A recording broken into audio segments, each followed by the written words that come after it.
Vamos começar nosso episódio 1 do nosso videocast Fora do Consultório, muito além da cirurgia plástica e da nutrição. E a gente vai conversar hoje sobre o processo de formação de um cirurgião plástico e de uma nutricionista, desde a escolha no colégio, faculdade, até a nossa área de atuação. Eu sou Wagner Nunes, cirurgião plástico aqui na cidade de Natal. E eu sou Juliana Ferrari, nutricionista, também aqui em Natal. Então, Juliana, um questionamento bem interessante que vários pacientes costumam fazer, né? Existe uma certa curiosidade, não sei se por elas mesmas ou através de seus filhos ou pessoas familiares. O que é que a gente fez para poder se tornar um profissional, um cirurgião plástico e uma nutricionista? Então, desde pequenininha, eu sofri muito com esse processo, né, de perda de peso, de fazer dieta, desde muito nova. E sempre me interessei muito por essa área de alimentação, de me cuidar. Então, desde da adolescência, na verdade, eu já quis fazer nutrição, sempre quis. E eu me interesso muito por essa parte, né, do alimento, da cura do alimento. E aí fiz nutrição, sempre me identifiquei com a parte de consultório, né? E aí no curso a gente vê a parte de cozinha e também a parte hospitalar. Fiz todos os estágios, né? Gostei de todas as áreas, mas Isso já na faculdade, né? já na faculdade. E a área hospitalar, na verdade, foi uma área que eu não gostei muito, né? Porque o ambiente hospitalar não é algo que me agrade. E a parte de cozinha eu gosto bastante, mas eu sempre quis fazer a parte de consultório. Então, faltando 6 meses para me formar, eu já entrei na minha pós-graduação, que é a minha área de atuação, né? Que é esportiva e estética. Então, essa parte de estética engloba várias questões, como saúde da mulher, a parte de esportiva também, né? A parte de estética no sentido geral. E hoje eu atuo nessa parte mais voltada para a área de esportiva mesmo, né? Praticantes de musculação, essa parte de saúde da mulher, gravidez, menopausa, né? Que é uma área que está muito em alta hoje, porque as mulheres estão cada vez se cuidando mais. Então, basicamente, essa é a minha área de atuação, né? E a parte que eu gosto muito de atuar. Uma pergunta muito importante. Você era uma aluna muito estudiosa no colégio? No colégio, não. Não? Não. Eu achei que você era tão estudiosa. Eu fiquei bastante na parte da faculdade, né? Porque aí a gente estuda o que gosta, aí é outra Você realidade. focou no que você queria, né? Quando você Exatamente. descobriu seu propósito. Mas vamos à parte do colégio que eu fiquei curioso. Então você não era aluna tão dedicada. Tirava notas acima da Na média. média, sempre na média. Estudou em qual colégio? Eu estudei no contemporâneo e no salesiano. Entendi. E aí depois desse processo, já no final da faculdade, você meio que já decidiu fazer nutrição. E aí se faz uma faculdade de nutrição, o curso é de acesso direto, né? Isso. O curso dura 5 anos. 5 anos.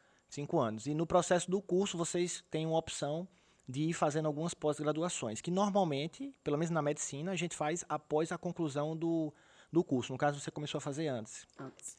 E o foco foi emagrecimento e ganho de massa muscular, é isso? É uma área de atuação da nutrição. Exatamente. Foi hipertrofia e a parte de estética, né? Então, na nutrição, hoje, existem muitas pós-graduações bem específicas, né? Então, hoje em dia está muito forte comportamental, tem a parte de geriatria também, tem a parte renal. Então, assim, são áreas muito específicas. Tem a materno-infantil, que pega desde a parte da amamentação como da parte da infância, né? E a parte que eu me identifiquei sempre foi essa, hoje um pouco mais voltado para a parte de saúde da mulher. Um abraço para a galera do Instagram. Então, Juliana, na medicina eu acho que é bem semelhante. Todo mundo faz o primeiro grau, o colégio, né, ensino fundamental, o médio, né? Na minha época era o primeiro grau, eu acho. E no pré a gente fazia o pré-vestibular, né? Tinha um vestibular. Então eu fiz um vestibular, que na época não tinha tantas universidades disponíveis. Hoje o número de universidades infinito praticamente, né? São muitas. E aí eu escolhi medicina. Na verdade, já desde o ensino médio eu pensava em fazer medicina. Eu acho que veio um clique de dentro mesmo, não sei se foi vendo alguns filmes. Eu não tenho parentes médicos, não tinha acesso a ninguém. A medicina para mim era um curso muito distante. A minha família é uma família mais simples, humilde, da classe que se tornou empresário, e aí a gente pôde ter acesso a um bom colégio, a um colégio particular, e na verdade partiu de mim mesmo, porque toda a minha família é de empresariado, né? E aí eu escolhi medicina, cursei na UFRN, por sinal, uma das boas faculdades que a gente tem aqui no Brasil, certo? A UFRN, tive excelentes professores, são pessoas que, impressionante como esse pessoal da faculdade influencia nosso caráter, quem somos e nos educa. Impressionante. Então eu tive grandes formadores na faculdade. Quando eu finalizei já o curso de medicina, eu já pensava em fazer cirurgia plástica. Mas eu fui aquele aluno que vivi cada momento. Eu gostei de passar por cada disciplina. Fisiologia, histologia, vocês dois também, né? Anatomia nos laboratórios. Bioquímica. Antes de ser cirurgião plástico, na verdade, eu gostava realmente de estudar cada passo, de viver aquilo. Então, eu acho que isso é bem legal, porque você toma uma decisão muito madura do que você quer.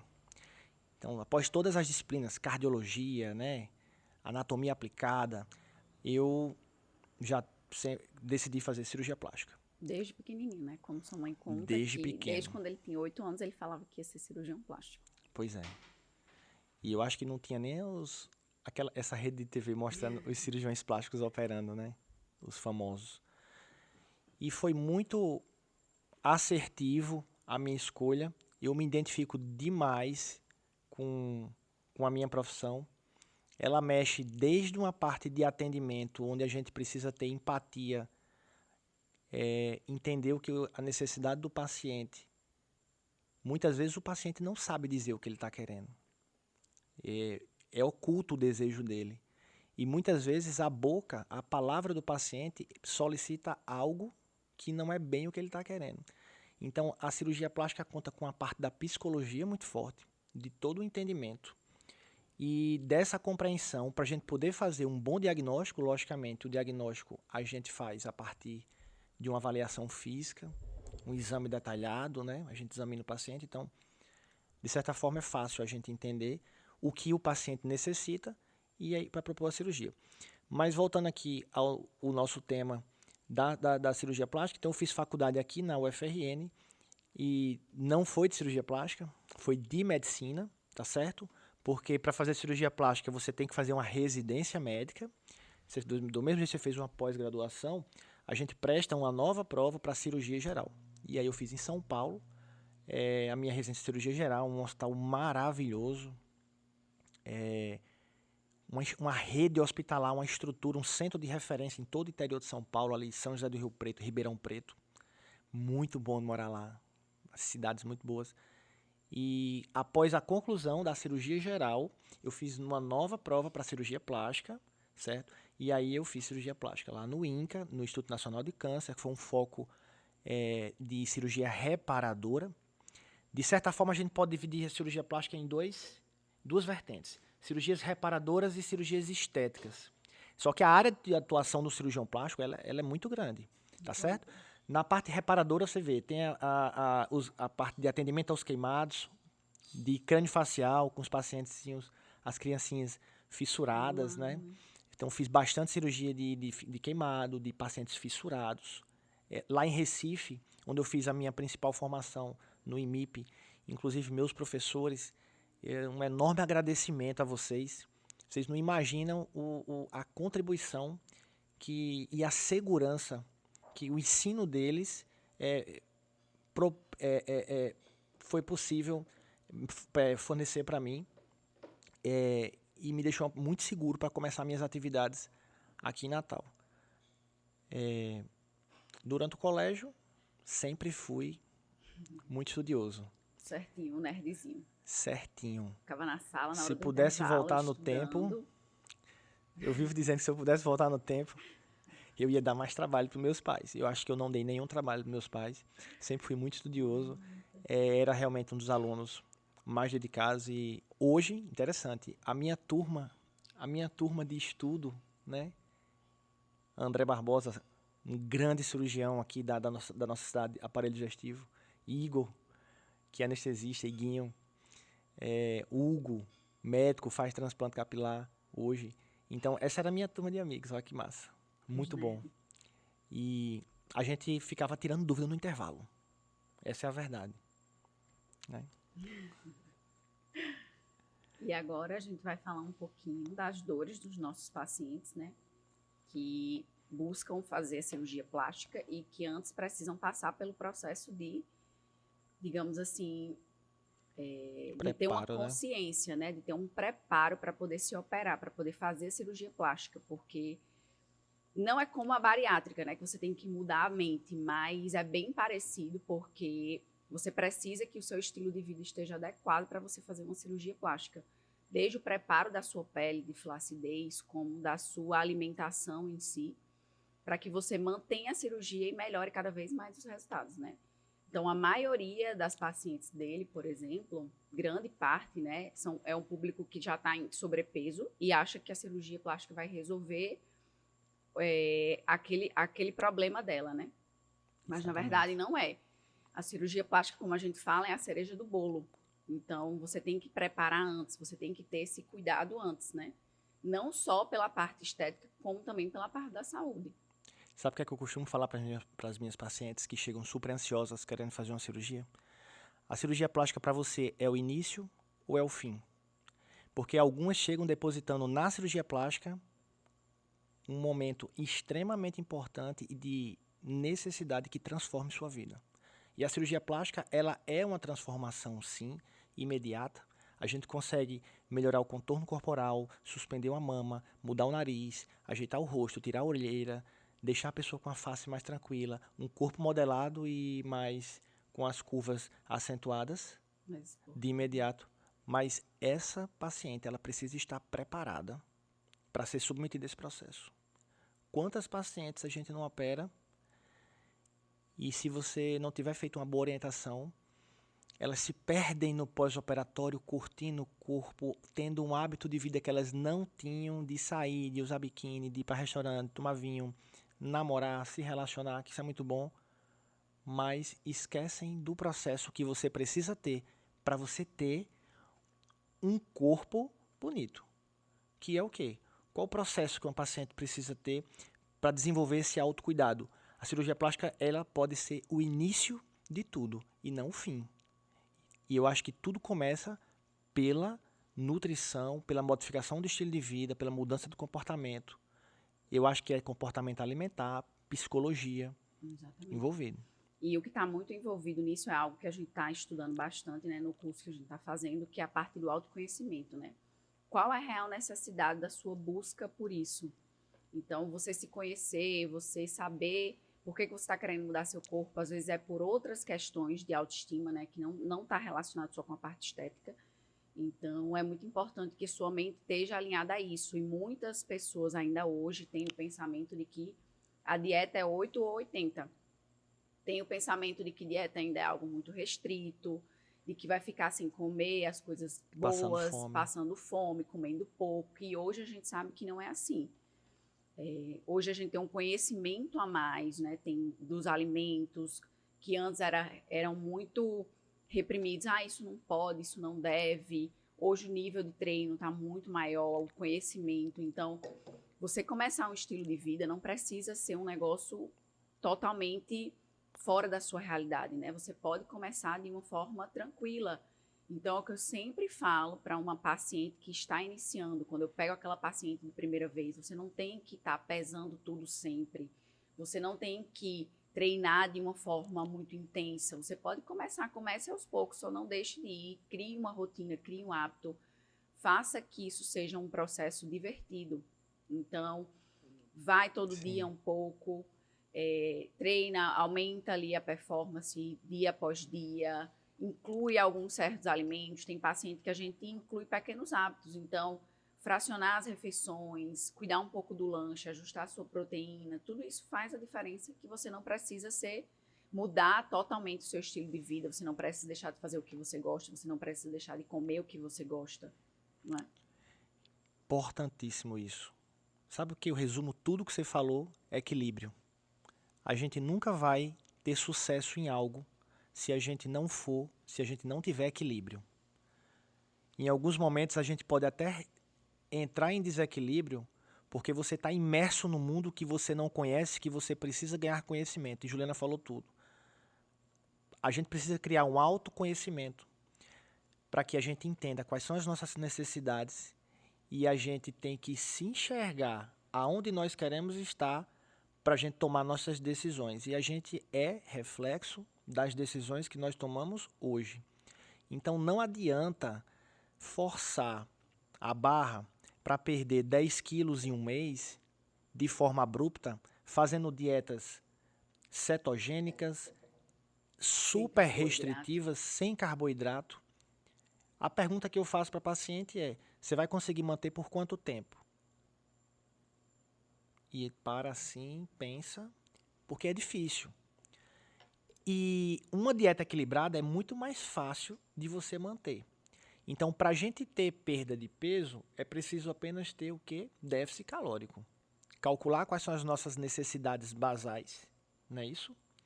E calcular a dieta em cima disso. Então, a nutrição tem ponto fundamental nesse ponto, nessa situação.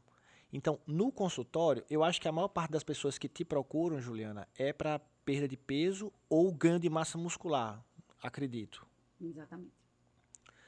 Isso é um ponto em comum que a gente tem, porque as pacientes da minha especialidade, que é a cirurgia plástica, elas têm... Eu recebo uma paciente que está super preparada, que sabe o que quer, que treina, que se alimenta bem, que já tem um corpo bonito e quer melhorar. E essa é a paciente ideal da cirurgia plástica, ao contrário do que muita gente acha, não é isso? E eu recebo pacientes que não estão naquela fase ainda em equilíbrio corporal, composição, massa muscular, gordura, com hábito de vida prejudicado, com comportamento não equilibrado, com um hábito de vida não adequado para quem quer ter uma vida saudável. Então, muita gente acha que é essa paciente que é ideal para se submeter à cirurgia plástica. E não é, certo? Então, a gente tem que tomar muito cuidado e a gente tem que ter uma responsabilidade muito grande, porque é fácil para mim colocar uma paciente na mesa de cirurgia e fazer uma intervenção. Eu vou causar uma grande transformação na vida dela, ela vai melhorar todo o seu corpo, mas eu não sei se ela vai manter o resultado, se ela vai voltar um ano depois pedindo para fazer um retoque de lipo, por exemplo. Não existe retoque de lipo, né? Quando a gente faz uma lipoescultura, a gente lipoaspira o possível, respeitando a segurança para manter o paciente vivo, de 5 a 7% do seu peso corporal. Então, essa paciente, a gente tem que identificar e colocar ela na zona amarela. E só operar quando ela tiver conhecimento disso daí. Eu acho que o grande ponto em comum que a gente tem é perda de peso. Interessante que na minha vivência de consultório, que eu sou muito novo ainda, sou novinho, né? Então tô crescendo, né? Ganhando experiência, vivendo, tendo vivências, amadurecimento. As minhas pacientes, elas são, nesse ponto, são muito conscientes. As pacientes que eu opero, normalmente, eu acho que 90% dos casos estão dentro de uma faixa de peso ideal e elas só operam quando ela tem esse entendimento. Muitas pacientes, quando eu explico isso, elas compreendem e dizem: não, doutor Wagner, então vamos fazer o seguinte, eu vou para a Juliana, vou fazer um acompanhamento nutricional, vou começar uma consultoria com o personal, ou uso personal, e daqui a 3 meses eu venho para o senhor me reavaliar. Pronto. Consegui plantar minha sementinha ali, eu saio mais feliz quando eu transformo uma paciente dessa forma, do que quando eu opero a paciente de uma forma e num momento inadequado. Exatamente. E voltando um pouco para a questão da dieta, do déficit calórico, hoje a gente sabe que para que a gente tenha um déficit calórico eficiente, que isso faça com que você perca peso, a adesão é o mais importante. Então, é como você falou, não adianta que você faça uma dieta muito restritiva, sem carboidrato, sem leite, sem glúten, sem lactose, e muito difícil, e que você não consegue estar no meio social, não consegue sair, fica aquela dieta sem graça. Não adianta você fazer isso se você não consegue manter. Então, tem muita gente que, tô na dieta há 15 dias e ainda não tive resultado. 15 dias. A gente passa meses, 2, 3, 4, 5 meses com o déficit ajustado para que a gente consiga ter a perda de peso. E isso é o mais importante. Então, você manter o que você vem fazendo é a chave do emagrecimento. É você ser constante, ter um déficit calórico constante. Então, a forma que a gente consegue fazer isso é a gente deixando você com alimentos saudáveis e gostosos. Então, a gente consegue fazer essa junção. Não precisa que você faça uma dieta chata. Então, você pode ter alimentos bons na sua rotina desde que esteja ajustado. E aí sim, você vai conseguir manter por mais tempo e vai conseguir perder o peso, né? E eu percebo que, além disso, para a questão da cirurgia plástica, a gente precisa, não só para a cirurgia plástica, para a vida, para a saúde, é a inclusão de muitos alimentos. Então, muita gente, 99% de quem aparece, ou não faz nada, ou quer fazer algo muito restrito. Então, quando eu vou fazer um recordatório de uma paciente, quase que eu não tomo água, eu não como fruta, eu não faço meu lanche da tarde, eu não janto, porque eu não gosto de comida à noite, então eu faço um lanchinho. E nessa a gente vê que a dieta está sem micronutrientes adequados, sem fitoquímicos, sem minerais, sem a quantidade de proteína certa, sem a quantidade de água. E aí, o que é que acontece? Uma paciente dessa, ou ela está muito restrita, ou ela tá nesse ritmo aí. Então, a gente começa aos poucos, né, introduzindo coisas, até porque a paciente precisa estar bem para uma cirurgia plástica. Então, você precisa estar adequada de todos os micronutrientes e macronutrientes para que você não tenha nenhum problema na cicatrização, na recuperação, que cirurgia plástica é uma cirurgia que realmente causa um dano, né, no corpo da paciente, como é que fala? Um trauma Ela é muito endócrino invasiva, metabólico, né? e um trauma. Importante. Então, você precisa estar bem, é o que eu sempre falo, e as pacientes hoje não têm ainda algumas nessa consciência do preparo, de você estar bem, de você estar com o seu intestino funcionando, de você estar dando, digamos assim, alimentando ele bem para que você tenha uma recuperação boa, para que você consiga ir no banheiro logo nos primeiros dias, para que você tenha uma ótima cicatrização, que o seu corpo, o sistema linfático funcione, você consiga drenar, você consiga eliminar os líquidos, você consiga desinchar, né, que isso é muito importante para a evolução do pós-operatório. Então, a gente vai tentando aos poucos ter essa consciência na paciente, de ser só no pré e não no pós. Não logo, depois que se operou, vou tentar ver se dá certo, fazer alguma coisa, né, para manter. Mas aí vai ficando mais difícil porque você não pegou o ritmo, né? Porque você não entrou no ritmo. Aí faz, aí para. E assim, por isso que é importante você começar antes e durante a cirurgia e no pós-operatório também e continuar mantendo o seu estilo de vida. Exato. Eu acredito que muita gente é motivada e tem vontade de mudar, de melhorar, de evoluir, de se sentir bonita, com um corpo legal, de usar uma roupa qualquer que esteja no seu guarda-roupa e pare de estocar várias roupas, né? Mas o que eu percebo é que existe ainda muita desinformação. A motivação existe, a vontade, mas as pessoas não sabem como começar. Então eu acho que nessa parte, vocês que são especialistas na nutrição é onde podem contribuir bastante na ajuda dessas pacientes. E eu falo por mim. Quando eu comecei a entender como é o processo, o que era necessário, tudo ficou muito fácil. Então a gente consegue manter uma vida bem saudável. Nunca ninguém vai manter uma vida 100% saudável.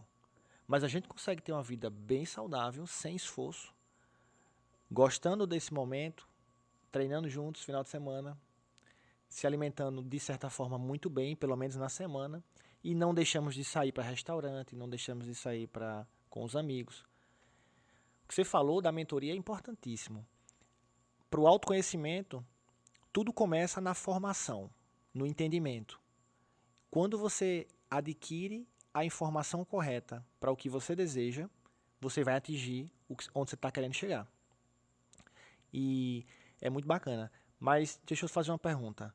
No consultório, por exemplo, a quantidade de pacientes que estão nessa fase de vida, digamos assim, querendo mudar e que estão desinformadas, que não estão com o peso adequado, com a composição está errada, ela é maior ou menor do que a quantidade de pacientes que já vêm treinando, se alimentando bem, não 100%, ninguém consegue fazer isso 100% todos os dias, mas que já tem um corpo que você nota que já tem uma composição um pouco melhor? Hoje eu diria que meio a meio. Aparece muita gente que tem um bombardeio de informação na internet, né, e não sabe o que fazer, como começar. Na verdade, acha que sabe, mas não sabe o melhor caminho, na verdade, eu diria, né? Ah, porque eu vi fulana postando tal dieta. Ah, porque eu vou fazer um dia que é só líquido. Ah, porque eu vou fazer uma cetogênica. Então, aparece sim muita gente assim, nesse estilo. Por quê? Porque passou a vida toda fazendo esse tipo de dieta. E aparece já muita gente, que hoje em dia a gente sabe que tem muita gente já com consciência, que já treina, que já, na verdade, já treina, já tenta comer bem, mas tentar comer bem para você ter um resultado estético mais avançado, né, uma hipertrofia maior, digamos assim, é totalmente diferente. Você comer bem, você consegue, todo mundo sabe, né, quais os melhores alimentos, o que evitar, o que não comer. Então, assim, para que você evolua, você vai ter que fazer passos, vai ficando cada vez, é como se fosse um funil, vai ficando cada vez mais apertadinho. E aí vai ficando cada vez mais difícil. Mas o que eu sempre falo, para começar, a gente precisa fazer o básico, que a gente não faz e que sabe, aos poucos. Então, tem muita gente que eu pego no consultório que acha que não vai fazer a diferença, mas quando eu ajusto quantidade de fruta, de fibra e de água, a pessoa já vive outra vida. Porque já começa a ir no banheiro todo dia, já começa a desenfesar, que é enfesado literalmente estressado, causa isso quando a pessoa tem essa parte de constipação, passa mais de um dia sem ir no banheiro. Então, isso daí já melhora, a qualidade de vida já melhora, a barriga já começa a desinchar, tudo já começa a funcionar.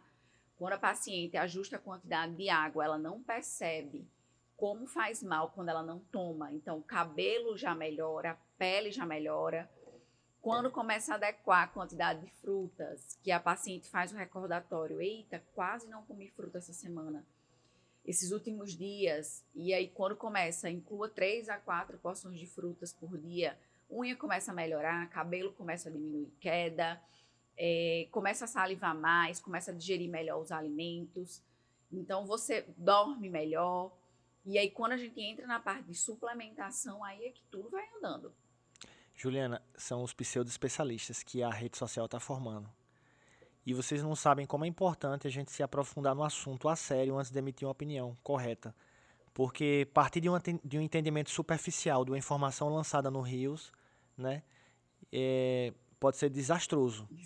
Então, eu recomendo sempre, pelo menos para as minhas pacientes, onde eu tenho um poder de decisão importante, que elas estejam ao lado e caminhando com profissionais extremamente competentes, porque elas vão ter um resultado, elas vão ter sucesso na sua trajetória. E, de fato, todo mundo pode se informar no Google, dar uma lida em rede social, mas isso pode levar você a nenhum lugar. Por exemplo, a quantidade de estratégia nutricional que é lançada todos os dias nas redes sociais é impressionante. E pessoas próximas, inclusive, que têm acesso ao conhecimento, sempre perguntam, né? Vou fazer a dieta cetogênica, Wagner. Eu tive uma dieta da Paola de Oliveira. Se for de Paola de Oliveira, né, eu concordo. Tudo bem. Mas quantas dietas não existem por aí? E o pessoal tenta seguir, né?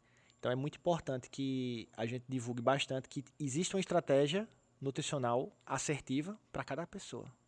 de certa forma. Exatamente. Quais são as principais, assim, você acha?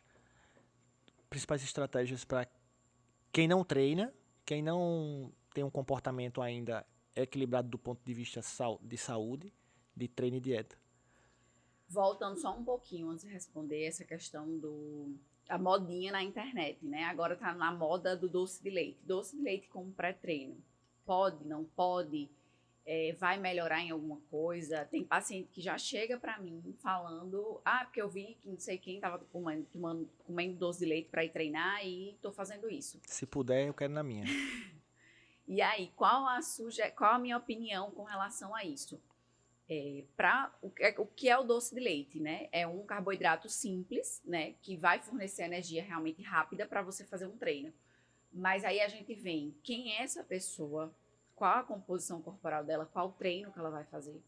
Se for uma pessoa que vai treinar CrossFit e vai fazer outra atividade que precise muito de energia mais rápida, que não seja um treino de musculação, que é um treino mais resistido, que seja um treino aeróbico, ok, porque você vai usar aquela glicose disponível ali. Pessoas que têm mais gasto energético. Exato. E uma pessoa um que dançarino, não tem um crossfiteiro. Uma pessoa que não tenha nenhum problema de saúde, que não tenha sobrepeso, que não tenha obesidade. Então, assim, para essa pessoa, talvez no pós-treino da vida, para repor, no pré-treino, dependendo de qual horário, pode ser mais. Para todo mundo é indicado? Talvez não. E para pessoas que tenham outro estilo de vida, mulheres, qual seria a melhor opção? Talvez um mel que tenha a mesma função do carboidrato, sendo um carboidrato simples, mas o mel ele é completamente antioxidante, ele é diferente, ele tem outras funções que o doce de leite não vai ter. Que o doce de leite vai ser praticamente o açúcar e o leite. Já o mel não. O mel vem da abelha, ele tem fitoquímicos que vai ter benefícios muito além do que o doce de leite vai trazer. Então tem que ter muito cuidado com isso, porque as pessoas estão pegando essas modinhas na internet e estão querendo incluir de todo jeito. Na sua dieta de forma prática.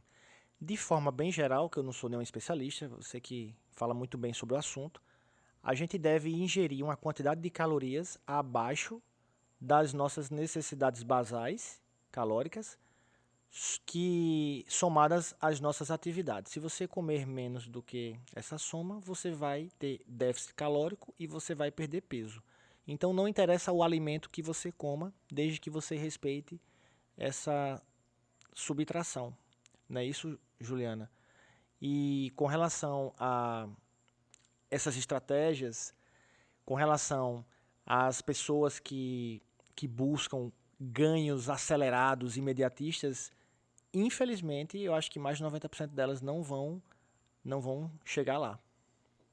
Exatamente, né? Porque é constante. Da mesma forma que tem que ser para o emagrecimento, você tem que ser constante para a hipertrofia. Ainda mais, né? Hipertrofia, eu acho muito, muito bom esse assunto quando a gente discute, porque ganhar massa muscular é muito difícil, né? Muito mais difícil. Você treina todos os dias, fala por você aí. Eu não sou nenhum exemplo, mas a gente treina todos os dias, se alimenta de forma adequada e o músculo às vezes cai 0,2 gramas. Chega a dar uma dor no coração. De vez em quando a gente tem um resultado, ganhamos 2 quilos de músculo, né? E a gordura é impressionante. Quando você ganha massa muscular, a gordura cai bastante. Esse é um assunto que quando a gente está conversando eu gosto muito. A gente podia marcar um videocast só sobre ganho de massa muscular. Mas tem alguma estratégia? Eu cortei você. Tem alguma estratégia para ganho de massa muscular específica? Não, né? É muito individualizado. É muito individualizado, porque essa questão do gasto energético da gente e da nossa taxa metabólica basal é uma coisa que a gente tem que saber na prática, né? Não tem como a gente ter certeza que a sua é aquela e a gente vai em cima daquilo, porque interfere muito no seu gasto calórico. Então, a gente precisa saber muito como é que está seu nível de treino para a gente ajustar isso. Então, o ganho de massa muscular, a hipertrofia, são vários fatores. Então, é o sono, é a hidratação, é o treino e depois a alimentação. Porque se você não tem um sono ajustado, você não vai ter o seu corpo funcionando de forma uniforme, regular, com questão hormonal, para que isso aconteça. Se você não tem água, também não. O nosso músculo é formado por 70% a 80% de água. Então, se você não ingere água, se você não está adequado na sua quantidade de água, você não vai ter hipertrofia. E Juliana, o sono, não sei se. Eu acredito que o sono seja um dos componentes fundamentais de todo o processo. Eu costumo dizer, se você dormir bem, se você tiver uma boa alimentação, se você treinar, tiver um momento de paz espiritual para você se compreender, se ter o seu autoconhecimento para você perceber o que seu corpo está precisando. Acho que tem mais um que eu sempre falo, esqueci. Mas se você tiver dieta, treino, sono, né? Com dentro de uma rotina diária onde você se permita ter um momento para você se conhecer, você está praticamente em equilíbrio. Eu sei que tem toda a parte espiritual, tem a parte familiar, tem outras questões que são extremamente importantes também na nossa vida, né? Que a gente tem que tentar manter esse equilíbrio. Mas o sono deve ser um dos componentes fundamentais, porque quando você não dorme bem, o teu corpo não se regenera. É quando você está dormindo que todos os mecanismos regulatórios e de regeneração, eles estão atuantes. Todas as nossas células de todos os órgãos, né? Mediadores humorais, fator de crescimento, hormônios. Quantos hormônios não são lançados na corrente sanguínea quando nós estamos dormindo, não é isso?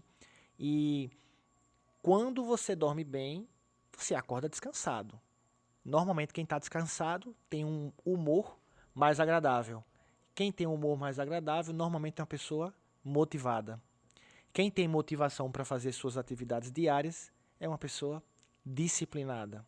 Quem consegue manter motivação e disciplina e bom humor vai ser uma pessoa muito benquista e agradável em todos os ambientes que passar. não que vai estar motivada sempre, né? Então, mesmo que você não esteja motivada, você tem que estar disciplinada. Então, o sono também, lembrando que ele não é só dormir, né? Você tem que ter um sono reparador. Então, questão da cafeína. Quem costuma tomar cafeína, mas não atrapalha no meu sono, Eu tomo durmo 7 cafés antes tranquilamente. de dormir e durmo igual uma pedra. E não é assim. A gente sabe que a cafeína, sim, tem um efeito estimulante que pode atrapalhar a reparação do seu sono. Aquela noite de sono que você acorda bem, você acorda recuperado, a cafeína pode interferir nisso, mesmo que você diga que você consegue dormir, mas o seu corpo ele não desliga totalmente. Então, às vezes você não entra no sono profundo por causa da quantidade de cafeína, por causa de a hora que você tomou a cafeína, né? Então, interfere sim, mesmo que você consiga induzir o sono, que é o quê? Que é adormecer. Mesmo que você ache que está dormindo bem, na verdade não está. Então tem que ter muito cuidado com o estimulante. Eu sou um dos que falam que o café Dorme. não tem essa função, porque eu tomo, né, tem uma cafeteirazinha de grão aqui que eu adoro e muitas vezes eu só estou em casa à noite, eu chego em casa tarde, muitas vezes de cirurgia, né? E aí de 8h30 da noite estou tomando café, tomo 2, 3 cafés e durmo normalmente. Li recentemente que realmente de fato atrapalha, logicamente, eu estou brincando, você está falando toda a parte científica, mas a cafeína ela faz o seu corpo não perceber a necessidade de reparação que ele está necessitando. Então você fica com a falsa sensação de que está descansado, estimulado. Mas você não está estimulado, você está precisando de reparação, você não está percebendo. É a mesma coisa de quem toma estimulante com um pré-treino e não se alimenta direito, quem faz dietas muito restritas e toma pré-treino de estimulante, o que é que acontece? Você dá uma falsa sensação ao seu corpo de que De você está energia, bem, de energia. bem. E aí você treina e após Isso. o treino você sente o quê? Uma baixa. Você sente aquela fadiga. Por quê? Porque na verdade a cafeína deu essa falsa sensação, né? Você deveria estar bem alimentado. 4 horas antes, 6 horas antes, qual foi sua alimentação? Você fez algum pré-treino realmente de carboidrato para dar a energia real? Então Exato. não adianta só Muito bom estimular. esse assunto. Juliana, a gente vai caminhar para os nossos momentos finais. A gente vai caminhar, mas não vamos acabar agora não, porque eu não quero lhe cortar. E deixe, se tiver uma mensagem assim importante sobre esse assunto que você está falando aí, pode falar logo, que eu vou falar também, porque a gente precisa deixar assunto para os próximos podcasts, né? Verdade. Não, que eu só tenho que alertar, né? Então, coisas que você vê na internet, indicação de blogueira, pré-treino que você viu, que você comprou na farmácia, tem que ter muito cuidado, porque tudo isso tem que ser muito individualizado. Tem que ver se funciona para você, tem que ver se está adequado. Perfeito, é isso E mesmo. tudo nessa questão da parte de alimentação e treino tem que ser muito individualizado para a sua rotina, para o seu estilo de vida, para o funcionamento do seu corpo, o que você consegue fazer, né? O que você consegue aderir, adequar, manter, ser constante. Então é isso. Eu adoro esse tema aí. Pré-treino, ingestão de suplementos e treino. Tem muita gente que acha que basta suplementar e vai ter resultado, né? Você tem que encaixar, gente, resumindo, você tem que encaixar cada micronutriente, cada suplemento num ponto certo do teu dia, de acordo com a tua atividade, para você conseguir ter resultado. Então não adianta você tomar um pré-treino e treinar em jejum. Sim, você pode fazer isso desde que você faça uma suplementação e uma alimentação rica em carboidrato, anterior, proteína. Só que isso tem que ser colocado de uma forma bem carinhosa no seu dia a dia para que você tenha um resultado, né? Eu adoro esse assunto, a gente vai falar muito sobre isso no nosso videocast. Nutrição e cirurgia plástica na sua casa, por fora dos consultórios, além da cirurgia plástica da nutrição. Qual vai ser o nome do nosso canal? Metamorfose. Sugestão do meu amigo Rosemba. Posso fazer os agradecimentos? Pode. Queria fazer os agradecimentos finais ao meu amigo Rosemba, da equipe da Formed, pessoa fundamental na criação aqui do nosso podcast. A Gustavo, que é o meu social media. A Visualmed, o filmmaker das estrelas. Queria agradecer muito vocês, é muito bom. O melhor de fazer isso aqui, o melhor de tudo é ter vocês aqui rindo o tempo todo aí fora da gente. Acabamos? Acabamos. Valeu, galera. Curte, compartilha, se inscreve no nosso canal e deixa sugestão de tema para o próximo vídeo e convidados. Clica na setinha, se for no Instagram, dá uma voadora e compartilha. O importante é divulgar. Um abraço.